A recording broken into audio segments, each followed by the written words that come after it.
आज आम बार्ट्रांड रसेल विषय जानिबा। इंग्लैंडर वेल्स प्रदेश में 18 मई 1872 मसीह से जन्मग्रहण करथिले। तांको पिलादिन दुखित थिला। 2 वर्ष बयस माँ एवं भौणींकर मृत्यु होइतिला एवं प्राय 18 मास परे तांको पितांकर मृत्यु होइतिला। से एवं तांको भाई फ्रैंक सेमानक पितामहଙ୍କ जत्न नेउथिले, किंतु बार्ट्रांड को 6ठ जन्मदिन पर तांको जेजेबापांक मृत्यु होइतिला। 1890 मसीह बार्ट्रांड रसेल कैम्ब्रिज विश्वविद्यालय एक प्रतिष्ठित कॉलेज ट्रिनिटी कॉलेज रे गणित छात्र रूपे जोग देथिले।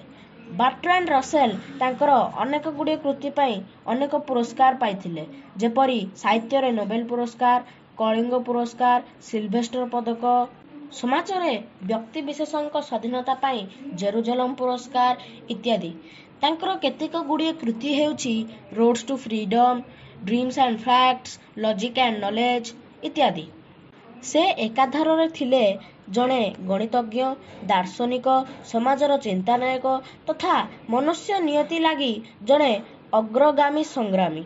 इन्फ्लुएंजा हेतु 2 फेब्रुआरी 1970 मसीह तांकर देहांत होइथिला।